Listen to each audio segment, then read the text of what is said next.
मौलाना साहब आपसे बात शुरू करूंगा। प्रधानमंत्री ने कहा कि अभी जो सिविल कोड है ये कम्युनल है, ये मजहब के आधार पर भेदभाव करता है, ऊंच नीच पैदा करता है। और इस बार प्रधानमंत्री ने वो शब्द चुन लिया जिस शब्द को अपने तपास पेटेंट करा के विपक्ष ने रखा हुआ था, हर चुनाव में निकालता था, कहता था सेकुलर। आचार संहिता सामान्य नागरिकता लागू होना चाहिए। मगर मैं कहता हूं, अब आपका ज्यादा ज्ञानवर्धन कराना चाहता हूं, मैं कहता हूं कि प्रधानमंत्री कह रहे हैं कि अब तक ये कम्युनल था, तो क्या संविधान सभा में उस वक्त लोग कॉमन सिविल कोड की वकालत, समझिएगा इस गहराई की बात कर रहा हूं, बहुत महीन बात कह रहा हूं, क्या गूगल से पढ़े।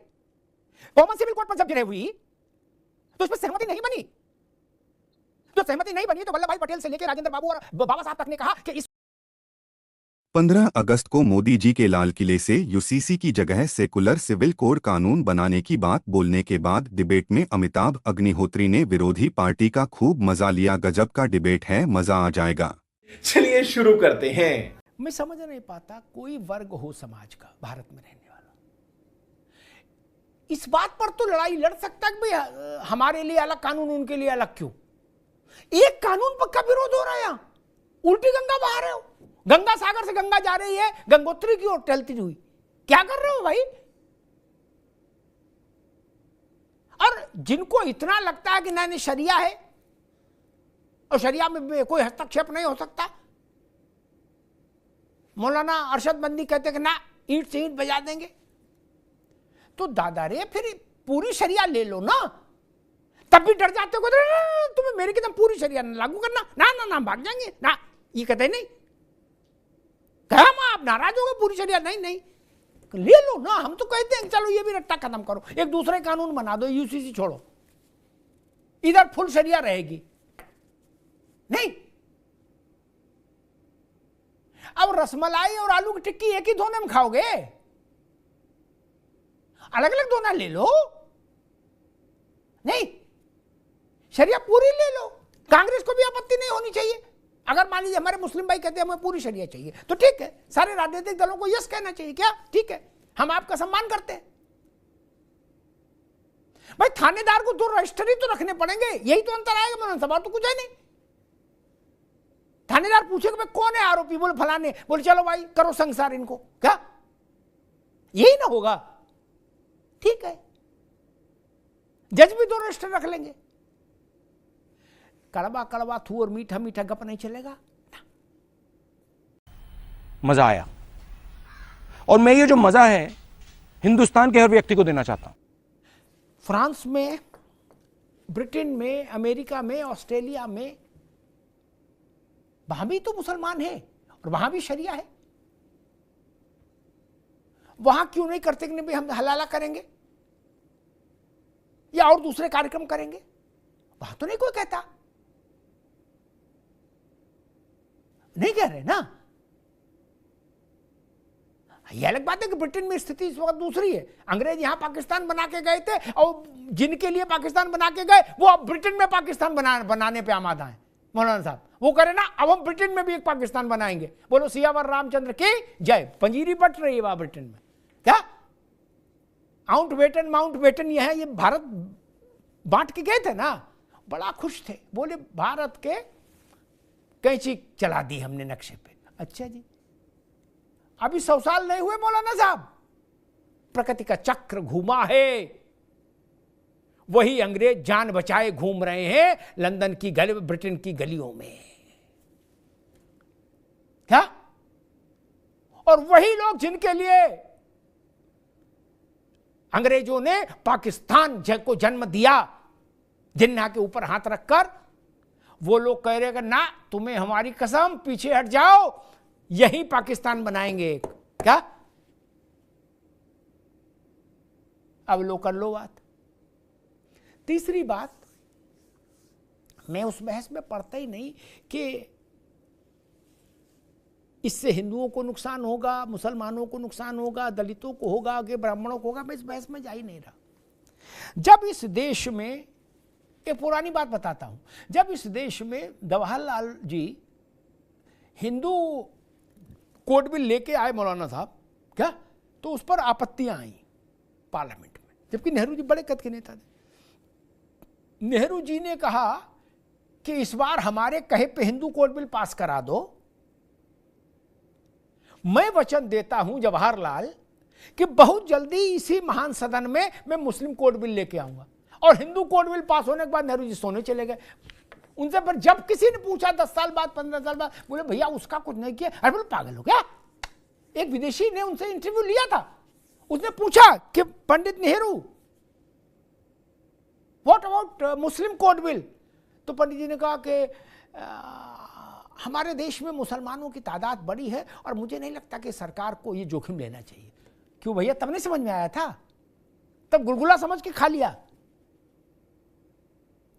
यही धोखा है इस देश के साथ मौलाना साहब, यही धोखा है। दो कानून क्यों चले? इसका नाम सेकुलर हो अनसेकुलर हो, इससे मैं बहस में नहीं पड़ता। और संसद को कौन माइका लाल रोक सकता है? भारत की सार्वभौम सत्ता तो संसद में ही निहित है ना, और संसद ही सर्वोच्च है। अगर 2024 की में संसद ये निर्णय लेती है कि देश में एक समान नागरिक संहिता होनी चाहिए, तो क्या समस्या है? अंबेडकर जी की बात मैंने उद्धृत कर दी। मसला ये नहीं, हर चीज को इससे मत करो। एक बात जैसे कही गई कि जन जागरण करो, सब लोग कानून जाने। मौलाना साहब, ये जन जागरण से कुछ नहीं होने वाला। मतलब का कानून सबको पता है, गलत बोलूं तो टोक दीजिएगा। मतलब भर का कानून, कहां राशन बट रहा सबको पता है कि नहीं पता है? त्रिपाठी जी, इस देश में कोई ऐसा है जिसको ना पता हो राशन कहां बट रहा और कितना बट रहा है? बताओ।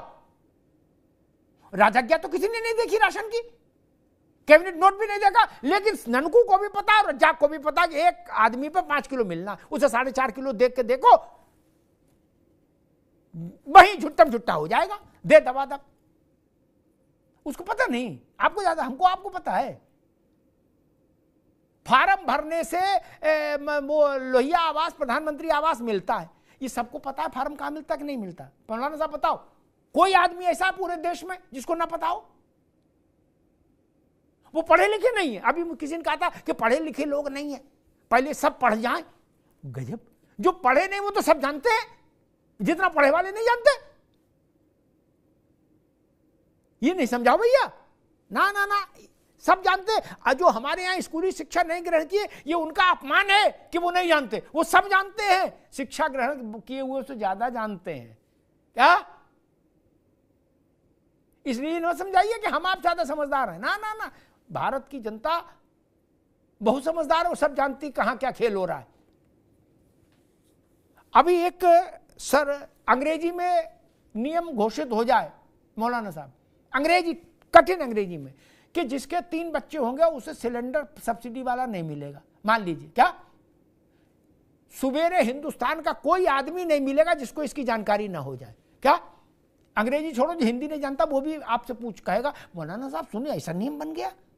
क्या ये तंत्र है ना कोई जो नीचे तक बात पहुंचाता है ना?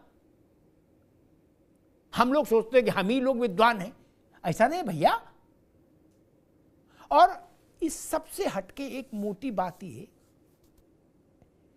कि जब हम कहा गया कि देश का ताना बाना बिखर जाएगा, मौलाना साहब जिन लोगों ने बुनकरों को देखा है काम करते हुए लूम पर, क्या चाहे हैंडलूम चाहे पावर लूम, धागा एक सा होना चाहिए चादर के लिए। धागे की मोटाई में अंतर होगा तो चादर नहीं बिनी जाएगी, और बिनी जाएगी तो उसमें वो सौंदर्य नहीं आएगा, नफासत नहीं आएगी। हिंदुस्तान की चादर भी अलग अलग धागों से उनका उस आग रहेगा तो चादर एक सार नहीं होगी। और एक शायद कुछ बात आई थी विभाजन के समय की, तो मुझे एक बात याद आ गई, वो भी रखी दूं। मौलाना साहब की संगत है तो उनके संज्ञान में चीज रहेगी, बड़ी रोचक चीज है। जब आखिरी बार यहां चुनाव हुआ, जब जिन्ना की पार्टी भी लड़ी, तो जिन्ना की पार्टी को 90% से ज्यादा वोट दिया दक्षिण के मुसलमानों ने। मौलाना साहब, क्या 90 से 98% तक वोट दिया। पाकिस्तान पाकिस्तान, क्या? और जब जिन्ना को मिल गया पाकिस्तान तो कुंडी बंद कर ली, फिर दक्षिण वाले नहीं गए, फिर बोले उत्तर वाले तुम जाओ, उत्तर वाले तुम जाओ। दक्षिण से शायद 2-4% गया होगा मुसलमान। क्यों ये खेला क्यों किया था, क्यों किया था, ये तो पूछना पड़ेगा ना। नहीं, ये षड्यंत्र था, ये क्या था, आपने वोट दिया और जब जाने की बात आई तो पर्दे के पीछे फिर कहा रामपुर वाले जाओ, संभल वाले जाओ, अलीगढ़ वाले जाओ, भागलपुर वाले जाओ।